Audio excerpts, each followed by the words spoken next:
Shalom. First and foremost, I want to give all praises, honor, and glory to Yahweh, Bahasham Yahushai, Bahasham Racha Kodash. Double honors to the elders and the apostles of Great Millstone, and peace and blessings to the elect. And today we're going to go into the book of Exodus, the 9th chapter.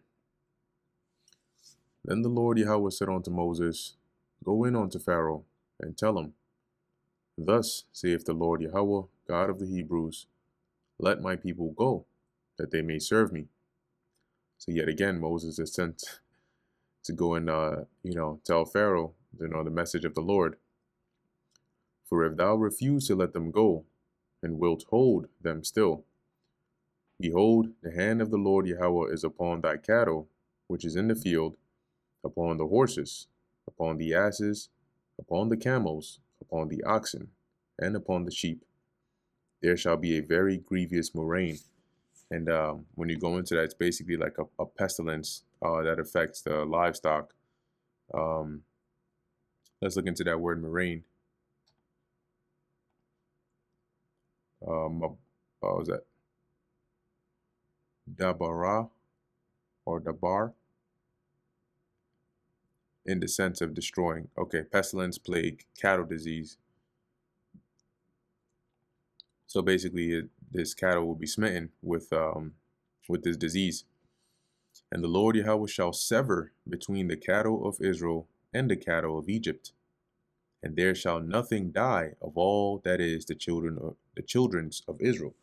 And just like the Lord, made this difference and this separation back then when he brought the plagues upon ancient Egypt, he will do the same now, except this time it won't be all of Israel, it'll be the elect. Okay, going to show you, right, that even in those times when the Lord brought those plagues, he preserved, those that he chose to preserve, which in this case were Israel. So this disease would affect the cattle of the Egyptians, but those of the Israelites would be fine. And the Lord Yahweh appointed a set time, saying, Tomorrow the Lord Yahweh shall do this thing in the land. So tomorrow by this time, this plague is going to come upon your cattle. And the Lord did that thing on the morrow, and all the cattle of Egypt died. But of the cattle of the children of Israel died not one. And this was a very big loss for them, especially financially. Okay, because, and for other means and purposes, but cattle is a great part of your wealth as well. Okay, oxen, asses are transportation, right? They carry burdens. They're very, very useful. Oxen are also useful for plowing, right? To create the furrows in the ground, and for husbandry, they're very important, and even also sometimes for treading the treading on the threshing floor. So to lose them and along with the other animals, that was a very big hit. And Pharaoh sent, and behold, there was not one of the cattle of the Israelites dead.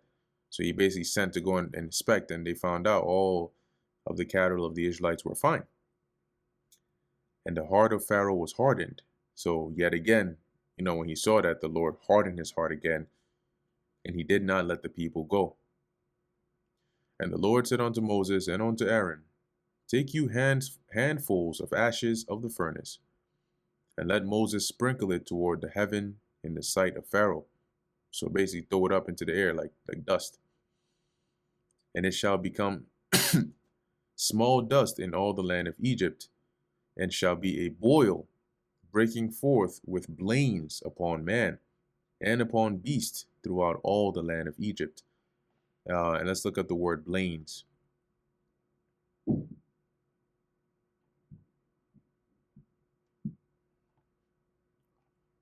It says here, Baayath, oh, Baalath. Interesting. Okay. Blisters, boils.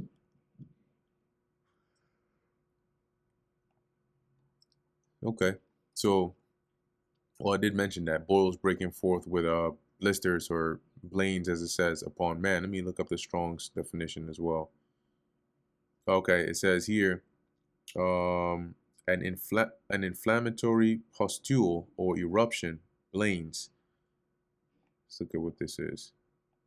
But whatever it is, certainly was not pleasant. Okay, it says here it's a red, swollen, pus-filled bump on the skin, commonly seen in acne, where the body's immune response, yada, yada, yada, yada. Okay. So whatever this was, it certainly was not pleasant. And it would be upon them and their cattle, right, of the Egyptians and their beasts.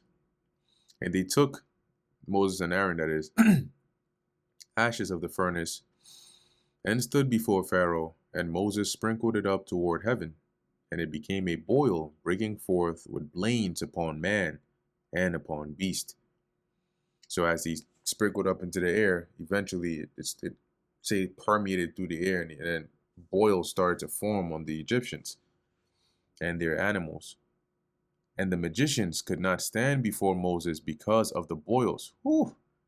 For the boil was upon the magicians and upon all the Egyptians. So it was so much. Imagine that, your face, in between your eyes, your nose, and your nostrils, your ears, your chest, your private parts. Oh. And the Lord hardened Pharaoh's heart, for he hardened the heart of Pharaoh, and he hearkened not unto them, as the Lord had spoken unto Moses. And the Lord said unto Moses, Rise up early in the morning, and stand before Pharaoh. So at another point in time after this plague, and say unto him, Thus saith Yahweh, God of the Hebrews, Let my people go, that they may serve me. For I will at this time send all my plagues upon thine heart, and upon thy servants, and upon thy people, that thou mayest know that there is none like me in all the earth. For now I will stretch out my hand, that I may smite thee and thy people with pestilence, and thou shalt be cut off from the earth. So pretty much they were gonna suffer, right, at the hand of this pestilence, and these plagues that the Lord brought, the equivalent of them being cut off, because not all of them died, but the equivalent of that was the devastation or the damage that it brought, because some people did die, right? But also the height of their kingdom at one point in what it was drastically reduced and brought down because of this. And in very deed, for this cause have I raised thee up, for to shew in thee my power, and that my name might be declared through all the earth. So the Lord used Pharaoh in Egypt to as it says, make his name and his power recognized in the earth again. As yet exaltest thou thyself against my people, that thou wilt not let them go? So are you still continuing to exalt yourself against my people? Behold, tomorrow about this time I will cause it to rain a very grievous hail, such as hath not been in Egypt since the foundation thereof, even until now. Send therefore now and gather thy cattle and all that thou hast in the field, for upon every man and beast which shall be found in the field, and shall not be brought home, the hail shall come down upon them, and they shall die. So we're talking about huge, dangerous. I mean, rain and hail, that's like almost like the angel shooting from the heavens down. He that feared the word of the Lord Yahweh among the servants of Pharaoh made his servants and his cattle flee into the houses. See, so some of them were wise enough to see after all these plagues, they said, okay, you know what, we ain't going to take our chances with this one. But remember, Pharaoh didn't, because his heart was hardened, and those that were with him. And he that regarded not the word of the Lord left his servants and his cattle in the field. And the Lord said unto Moses, Stretch forth thine hand toward heaven, that there may be hail in all the land of Egypt, upon man and upon beast and upon every herb of the field, throughout the land of Egypt.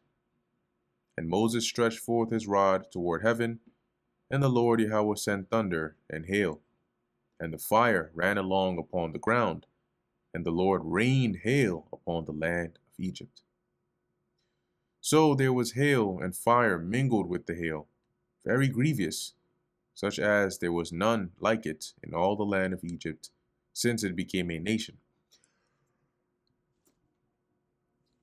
So can you imagine the sight of this? Hail coming down and fire, like lighting up the ground? Shit. It says here, so, I'm going to read it again. So there was hail and fire mingled with the hail, very grievous, such as there was none like it in all the land of Egypt since it became a nation. So you got hail coming down, and you basically, I don't even know how to describe it, hail fires. And the hail smote throughout all the land of Egypt, all that was in the field, both man and beast. And the hail smote every herb of the field, and brake every tree of the field. So it destroyed their cattle, it destroyed the people, it destroyed the herbs.